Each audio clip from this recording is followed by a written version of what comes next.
कक्षा 11 मैथमेटिक्स। छात्रों, हमारा चैप्टर नंबर 7 क्रमचय व संचय की ये दूसरी वीडियो। अब हम धीरे धीरे क्रमचय और संचय पर आ रहे हैं। हमने आपको बताया गणना का आधारभूत सिद्धांत किस प्रकार कार्य करना है। तो एक वर्ड है यहाँ क्रम गुणित,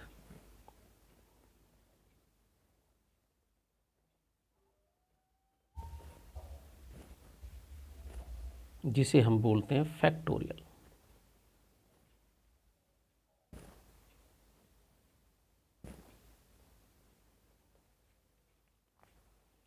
क्या है क्रम गुणित, फैक्टोरियल क्या होता है, क्या इसका नोटेशन है।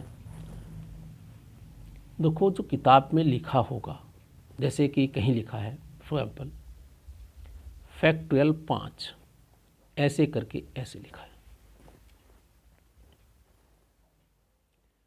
नोटेशन की बात कर रहा हूँ, पहले इसके प्रतीक की बात करता हूँ।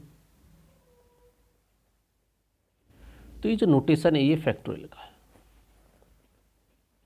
लेकिन इसे हम कैसे लिखेंगे अपने व्यवहारिक में? हम लिखेंगे इसे ऐसे, फैक्टोरियल 5। हम एक 5 के ऊपर ये L इसे बंद कर देंगे। जैसे मुझे लिखना है फॉर एग्जाम्पल फैक्टोरियल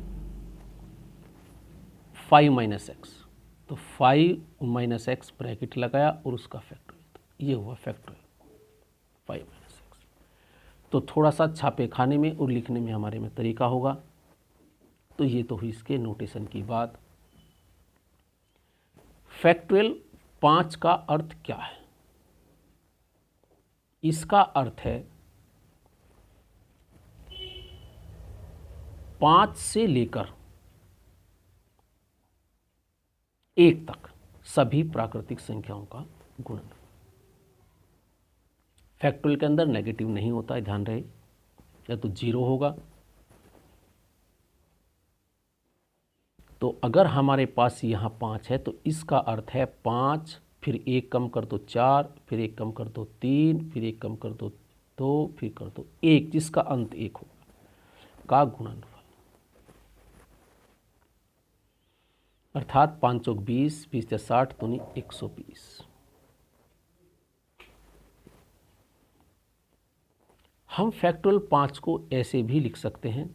कोई भी फैक्टोरियल, मैंने 5 को ध्यान लिया, पहले हमने 5 लिख दिया और बाकी से हम फैक्टोरियल 4 भी लिख सकते हैं, क्योंकि इसका अर्थ क्या है, इसे हम फैक्टोरियल 4 लिख सकते हैं।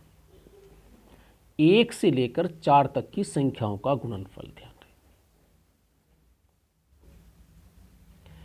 फैक्टोरियल में हमेशा पूर्णांक होगा। यहाँ हमारे पास एक वास्तविक संख्या कैसी होगी? पूर्णांक होगा, जिसे हम धन पूर्णांक भी कह सकते हैं, और प्राकृतिक संख्या भी कह सकते हैं। प्राकृतिक है क्योंकि 0 हो सकता है, 0 प्राकृतिक में नहीं आती, तो यहाँ हमारे पास प्राकृतिक संख्या होगी, नेचुरल नंबर होगी। तो यदि मेरे पास कहीं फैक्टोरियल n है, जहाँ n एक प्राकृतिक संख्या है,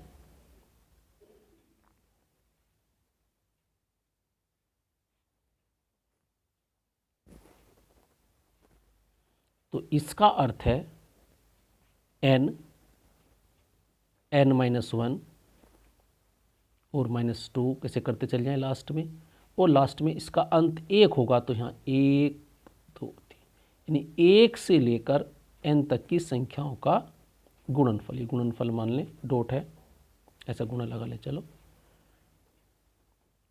1 से लेकर n तक की संख्याओं का गुणनफल। तो मैं इसे इस प्रकार भी लिख सकता हूँ, एक नंबर निकाले, इसे फैक्टर n-1 निकले। इसका मतलब है 1 से लेकर n-1 की संख्याओं का। तो छात्रों, फैक्टोरियल 0 का मान 1 होता है, याद कर लें।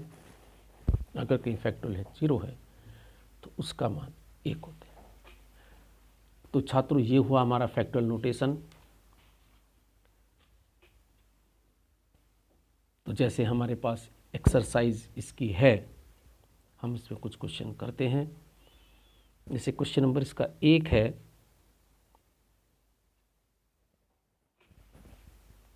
एक्सरसाइज 7.2 की बात कर रहे हैं अब हम।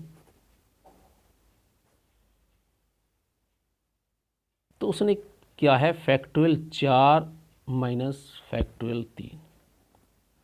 प्रश्न में इस प्रकार लिखा है, ये डॉट, क्योंकि मुझे लिखने में थोड़ी दिक्कत है कि हम इसे थोड़ा सा कहीं 41 ना समझ ले, 31 ना समझ ले, क्योंकि प्रिंटिंग में सफाई होती है और हमारे में इतना चीज़ ये हम नहीं कर सकते, तो इस नोटेशन को हम यूज नहीं करेंगे, सभी ऐसे ही करते हैं। तो फैक्टोरियल 4 माइनस फैक्टोरियल 3 का अर्थ, तो देखो ये नहीं कि फैक्टोरियल 4 में से गया फैक्टोरियल 3 तो फैक्टोरियल 1 बच गया, क्या बच गया, तो ये रॉन्ग, ऐसे नहीं कर सकते। तो फैक्टोरियल 4 का मतलब है, अगर कैलकुलेशन करें तो इसका सिंपल कैलकुलेशन 4 3 2 1 सिंपल, और इसका मतलब 3 2 1। चाहो तो तुम ये कॉमन फैक्टोरियल 3 यानी ये कॉमन भी ले सकते थे। इसका मतलब 4 3 12 दूनी 24 एकन 24 और 3 दूनी 6, 24 में से 6 18, ऐसे कर ले। अगर मैं इसे सेकेंड मेथड से करूं तो मैं इसे लिख सकता था, इसे 4 लिख लिया और इसे ही फैक्टोरियल 3 पर रोक लिया, क्योंकि फैक्टोरियल कहीं भी बीच में हो सकता है कि कम कर लिया और वहीं फैक्ट माइनस, इसे फैक्टोरियल 3 लिख लिया। अब देखो फैक्टोरियल 3 कॉमन आ गया, तो 4 माइनस 1, तो 3 गुना ये 3 लिख दिया मैंने, और फैक्टोरियल 3 का मतलब 3 2 1, तो 3 3 9 दूनी 18, तब ये आंसर है इसका।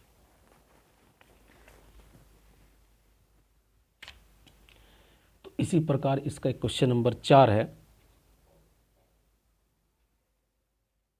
बहुत क्वेश्चन होंगे तो सिर्फ एक एक्सरसाइज इसलिए मैं कर रहा हूँ। 1/6, 1/7 equal to x/8,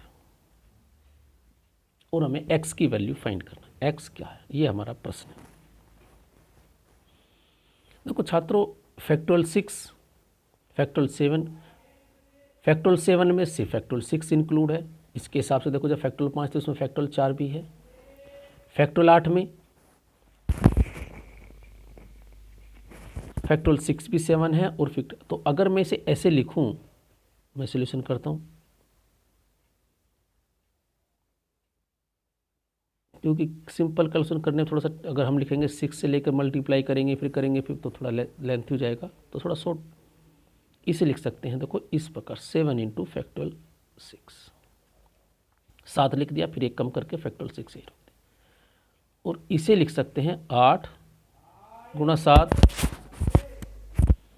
Guna factorial 6, इसे फैक्टोरियल 6 रोक दिया। अब देखो 1/6 यहाँ भी कॉमन आ सकता है नीचे से, इन दोनों में से, तो यहाँ तो ये कॉमन आ गया 1, और यहाँ 1/7 आ गया, और यहाँ x/8 इंटू 7 फैक्टोरियल 6। तो छात्रों ये कैंसिल हो सकता है इधर से, तो यहाँ एलसीएम कर लिया, 7 एकन 7, 8/7, और x इंटू 8 इंटू 7, यहाँ 7 से 7 भी कट गया, x क्रॉस मल्टीप्लाई कर दिया, तो x इंटू 8 इंटू 8 अर्थात 64।